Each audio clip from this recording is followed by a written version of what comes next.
Hello everyone, welcome to successful learners.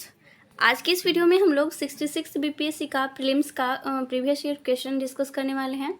तो चलिए शुरू करते हैं वीडियो को और देखते हैं कि किस तरह के क्वेश्चन 66 बीपीएससी प्रीलिम्स में पूछे गए थे। ठीक है, चलिए शुरू करते हैं फर्स्ट क्वेश्चन से। पहला प्रश्न है, पर्शिनकारी निम्न में से किससे संबंधित है? तो ध्यान दीजिएगा, पर्शिनकारी जिसको पिट्रा ड्यूरा बोला जाता है, यह एक तरह का आर्ट था जिसके द्वारा दीवारों में अर्धकीमती पत्थर जड़ करके फूलों की निकासी किया जाता था। ठीक है, ऑप्शन ए होगा इसका सही उत्तर। अगला प्रश्न देखते हैं। अगला क्वेश्चन है, किस मुगल शासक ने चित्रकारी के लिए कारखाने बनवाए थे? सही उत्तर हो जाएगा इसका ऑप्शन सी, जहांगीर ने। ठीक है, जहांगीर ने चित्रकारी के लिए कारखाने बनवाए थे इसने। अगला प्रश्न देखते हैं। अगला प्रश्न है, बंगाल में द्विशासन प्रणाली किसके द्वारा लागू की गई थी? इसका आंसर हो जाएगा ऑप्शन सी, रॉबर्ट क्लाइव के द्वारा। ठीक है, बंगाल का गवर्नर रॉबर्ट क्लाइव के द्वारा द्विशासन प्रणाली लागू किया गया था। अगला प्रश्न देखते हैं। अगला क्वेश्चन है, इनमें से किसने 1893 में शिकागो में आयोजित धर्म संसद में भाग लिया था? आंसर हो जाएगा इसका स्वामी विवेकानंद ने। ठीक है, 1893 में शिकागो में धर्म संसद का आयोजन किया गया था जिसमें स्वामी विवेकानंद ने भाग लिया था। अगला प्रश्न देखते हैं। अगला क्वेश्चन है, 1923 में स्वराज पार्टी का गठन किसने किया था? सही उत्तर हो जाएगा इसका ऑप्शन सी, CR दास व मोतीलाल नेहरू के द्वारा। ठीक है, चित्तरंजन दास और मोतीलाल नेहरू के द्वारा 1923 में स्वराज पार्टी का गठन किया गया था। अगला क्वेश्चन है, प्रसिद्ध नाटक नील दर्पण जिसमें इंडिगो की खेती करने वाले किसानों के दमन का चित्रण किया गया है, इसकी रचना किसने की? इसका सही उत्तर हो जाएगा ऑप्शन डी, दीनबंधु मित्र। ठीक है, दीनबंधु मित्र की रचना है नील दर्पण जिसमें इंडिगो यानी कि नील की खेती करने वाले किसानों का दमन का चित्रण किया गया है। ठीक है, ऑप्शन डी होगा इसका सही उत्तर, याद रखना है। अगला क्वेश्चन, 1760 का प्रसिद्ध वांडीवास का युद्ध अंग्रेजों द्वारा किसके खिलाफ लड़ा गया था? अंग्रेजों के द्वारा फ्रांसीसियों के खिलाफ ये युद्ध लड़ा गया था 1760 में, जिसको वांडीवास का युद्ध बोला जाता है। ठीक है, ऑप्शन ए होगा इसका सही उत्तर। अगला क्वेश्चन, निम्न में से किस अधिनियम ने भारत में पृथक निर्वाचन मंडल का आरंभ किया? उत्तर हो जाएगा इसका ऑप्शन डी, भारतीय परिषद अधिनियम 1909। ठीक है, भारतीय परिषद अधिनियम 1909 के तहत भारत में पृथक निर्वाचन मंडल का आरंभ हुआ था, याद रखना है। ऑप्शन डी होगा इसका सही उत्तर। चलिए अगला प्रश्न देखते हैं। अगला प्रश्न है, 1831 में बुद्धो भगत के नेतृत्व में कोल विद्रोह किस क्षेत्र में हुआ था? तो ये जो कोल विद्रोह हुआ था सिंहभूम के क्षेत्र में हुआ था। ऑप्शन बी होगा इसका सही उत्तर, बुद्धो भगत के नेतृत्व में 1831 ईस्वी में हुआ था, याद रखना है। चलिए अगला प्रश्न है, बिहार के में 1857 के विद्रोह का नेतृत्व किसने किया था? उत्तर हो जाएगा इसका कुंवर सिंह। ठीक है, 1857 के विद्रोह का नेतृत्व बिहार में कुंवर सिंह के द्वारा किया गया था जगदीशपुर से, याद रखना है। ऑप्शन सी होगा इसका सही उत्तर। अगला प्रश्न, चंपारण में इंडिगो के किसानों की दशा की ओर गांधी जी का ध्यान किसने आकर्षित किया था? सही उत्तर होगा इसका राजकुमार शुक्ल ने। ठीक है, चंपारण में इंडिगो की खेती यानी कि नील की खेती करने वाले किसानों की दशा की ओर महात्मा गांधी का ध्यान आकर्षित करने वाले व्यक्ति राजकुमार शुक्ल थे। ठीक है, ऑप्शन डी होगा इसका सही उत्तर। अगला प्रश्न देखते हैं। अगला प्रश्न है, प्राचीन महाजनपद मगध की राजधानी कौन सी थी? इसका देखिए ऑप्शन में दिया गया है पाटलिपुत्र, वैशाली, चंपा और अंग।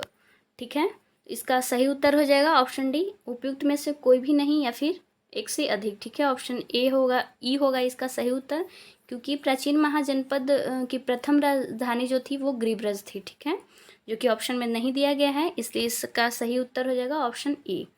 चलिए अगला प्रश्न देखते हैं। अगला प्रश्न है, स्वामी सहजानंद निम्न में से किससे संबंधित है? उत्तर हो जाएगा इसका बिहार में किसान आंदोलन से। ठीक है, स्वामी सहजानंद का संबंध बिहार के किसान आंदोलन से था। ऑप्शन सी होगा इसका सही उत्तर, याद रखना है। अगला क्वेश्चन है, निम्न में से कौन सा भारत में गांधी जी का प्रथम सत्याग्रह आंदोलन था जिसमें उन्होंने सविनय अवज्ञा आंदोलन का प्रयोग किया था? क्वेश्चन में पूछ रहा है कि प्रथम सत्याग्रह कौन सा था जिसमें महात्मा गांधी के द्वारा सविनय अवज्ञा का प्रयोग किया गया था? उत्तर हो जाएगा इसका ऑप्शन बी, खेड़ा आंदोलन। ठीक है, खेड़ा आंदोलन में प्रथम बार महात्मा गांधी के द्वारा सविनय अवज्ञा का प्रयोग किया गया था। ऑप्शन बी होगा इसका सही उत्तर। अगला क्वेश्चन है, निम्न में से किस हड़प्पन नगर में जुते हुए खेतों के निशान मिले हैं? तो ध्यान दीजिएगा यहाँ पे कालीबंगन से, ठीक है। कालीबंगन एक हड़प्पन नगर है जहाँ से जुते हुए खेतों के निशान मिले हैं, ठीक है। ऑप्शन ए होगा इसका सही उत्तर। और मोहनजोदड़ो से विशाल अन्नागार का साक्ष्य प्राप्त हुआ है, ये भी आपको याद रखना है। चलिए अगला प्रश्न देख लेते हैं। अगला प्रश्न, त्रिरत्न या तीन रत्न जैसे सटीक ज्ञान, सटीक आस्था और सटीक क्रिया निम्न में से किससे संबंधित हैं? इसका उत्तर हो जाएगा ऑप्शन सी जैन धर्म से, ठीक है। त्रिरत्न जैसे सटीक ज्ञान, सच्ची आस्था और सटीक क्रिया, ये जो है ये जैन धर्म से संबंधित है, आपको याद रखना है। ऑप्शन सी होगा इसका सही उत्तर। चलिए अगला क्वेश्चन देखते हैं। अगला प्रश्न है, इनमें से किस शासक ने चतुर्थ बौद्ध संगीति कश्मीर में आयोजित किया था? उत्तर हो जाएगा इसका ऑप्शन सी कनिष्क, ठीक है। याद रखिएगा प्रथम बौद्ध संगीति जो है वो 483 ईसा पूर्व में आयोजित हुआ था, द्वितीय बौद्ध संगीति 383 ईसा पूर्व में, तृतीय बौद्ध संगीति 255 ईसा पूर्व में और चतुर्थ बौद्ध संगीति कनिष्क के द्वारा कश्मीर में आयोजित किया गया था, ठीक है। ऑप्शन सी होगा इसका सही उत्तर। चलिए अगला क्वेश्चन है, निम्न में से किस भारतीय दर्शन ने परमाणु सिद्धांत का प्रतिपादन किया? सही उत्तर हो जाएगा इसका ऑप्शन डी वैशेषिक, ठीक है। वैशेषिक भारतीय दर्शन है जिसमें परमाणु सिद्धांत का प्रतिपादन किया गया है, ठीक है। ऑप्शन डी होगा इसका सही उत्तर। अगला क्वेश्चन करते हैं। अगला प्रश्न है, किस दिल्ली सुल्तान ने रक्त एवं लौह की नीति अपनाई? सही उत्तर हो जाएगा इसका बलबन, ठीक है। बलबन के द्वारा रक्त एवं लौह की नीति अपनाया गया था, याद रखना है। ऑप्शन बी होगा इसका सही उत्तर। चलिए अगला क्वेश्चन देखते हैं। अगला प्रश्न है, कौन सा मध्यकालीन भारतीय साम्राज्य व्यापक स्तर पर स्थानीय स्वशासन के लिए प्रसिद्ध था? ध्यान दीजिएगा ऑप्शन बी होगा इसका सही उत्तर। चोल मध्यकालीन भारतीय साम्राज्य था जो कि व्यापक स्तर पर स्थानीय स्वशासन के लिए प्रसिद्ध था, ठीक है।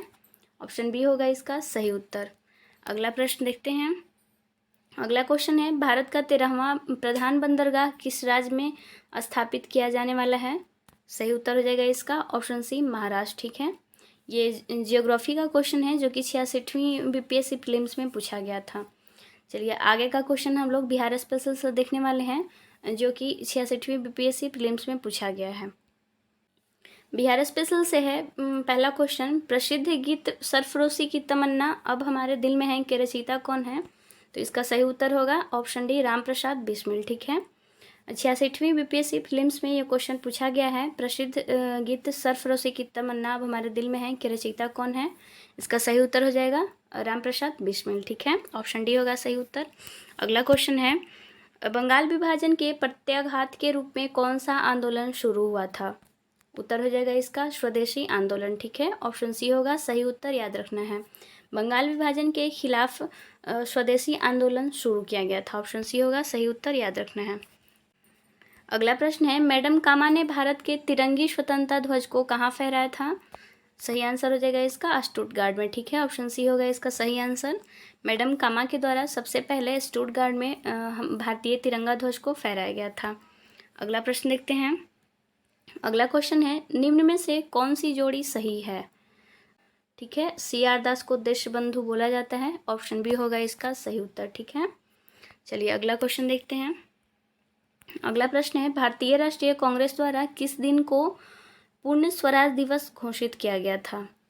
उत्तर हो जाएगा इसका ऑप्शन है 26 जनवरी 1930 ईस्वी को, ठीक है। भारतीय राष्ट्रीय कांग्रेस के द्वारा 26 जनवरी 1930 ईस्वी को पूर्ण स्वराज दिवस घोषित किया गया था, ठीक है। अगला प्रश्न है, बिहार की स्थापना कब की गई थी? सही उत्तर हो जाएगा इसका ऑप्शन बी 1912 ईस्वी में, ठीक है।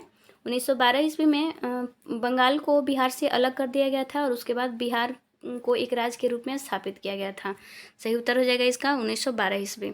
अगला प्रश्न देखते हैं। अगला प्रश्न है, बिहार में 3 कटिया पत्ती में नील की खेती के लिए भूमि का कितना भाग अमानत रखा जाता था? इसका सही उत्तर हो जाएगा ऑप्शन सी 3/20, ठीक है। यानी कि अंग्रेजों के द्वारा भारतीय किसानों का जो कुल भूमि होता था उसमें 3 कट्ठा में नील की खेती के लिए बाध्य किया जाता था भारतीय किसानों को अंग्रेजों के द्वारा, ठीक है। ऑप्शन सी हो जाएगा इसका सही उत्तर। अगला क्वेश्चन देखते हैं। अगला प्रश्न है, बिहार के प्रथम मुख्यमंत्री कौन थे? सही उत्तर हो जाएगा इसका श्री कृष्ण सिंह, ठीक है। बिहार के प्रथम मुख्यमंत्री श्री कृष्ण सिंह थे, आपको याद रखना है। अगला प्रश्न, बिहार में कांग्रेस का प्रथम अधिवेशन कहाँ रखा गया था? सही उत्तर हो जाएगा इसका पटना में रखा गया था कांग्रेस का प्रथम अधिवेशन। ठीक है, ऑप्शन ए होगा सही उत्तर। अगला क्वेश्चन, अगला प्रश्न, जयप्रकाश नारायण को कौन सी उपाधि दी गई थी? सही उत्तर होगा इसका ऑप्शन बी लोकनायक की। ठीक है, आगे क्वेश्चन देखते हैं। अगला प्रश्न है, इनमें से किसने 1857 के विद्रोह में सक्रिय भाग लिया था? तो ध्यान दीजिएगा, ऑप्शन में जितने भी व्यक्तियों के नाम दिए गए हैं ये सभी व्यक्ति 1857 के विद्रोह में सक्रिय रूप से इन्होंने भाग लिया था। तो क्योंकि यहाँ पे एक से अधिक व्यक्ति हैं, इसलिए इस क्वेश्चन का सही उत्तर हो जाएगा ऑप्शन डी, उपयुक्त में से एक से अधिक। ठीक है, इसका सही उत्तर हो जाएगा ऑप्शन ई। चलिए अगला क्वेश्चन देखते हैं। अगला प्रश्न है, किस अधिनियम के बारे में जवाहरलाल नेहरू ने कहा था कि हमें एक ऐसी कार दी गई है जिसमें सब ब्रेक थे किंतु इंजन नहीं था? इसका सही उत्तर होगा ऑप्शन डी, 1935 का अधिनियम। ठीक है, 1935 का जो अधिनियम था इसके बारे में जवाहरलाल नेहरू ने कहा था कि हमें एक ऐसी कार दी गई है जिसमें सब ब्रेक है किंतु इंजन नहीं है। ठीक है, ऑप्शन डी हो जाएगा इसका सही उत्तर। चलिए अगला क्वेश्चन देखते हैं। अगला प्रश्न है, दांडी यात्रा कितने दिन चली थी? उत्तर हो जाएगा इसका ऑप्शन सी, 24 दिनों तक। ठीक है, दांडी यात्रा 24 दिनों तक चला था, ऑप्शन सी होगा इसका सही उत्तर, याद रखना है। सो फ्रेंड्स, आई होप आपको आज का वीडियो हेल्पफुल लगा होगा। अगर वीडियो हेल्पफुल लगे then do like share and subscribe my channel. Till then bye bye.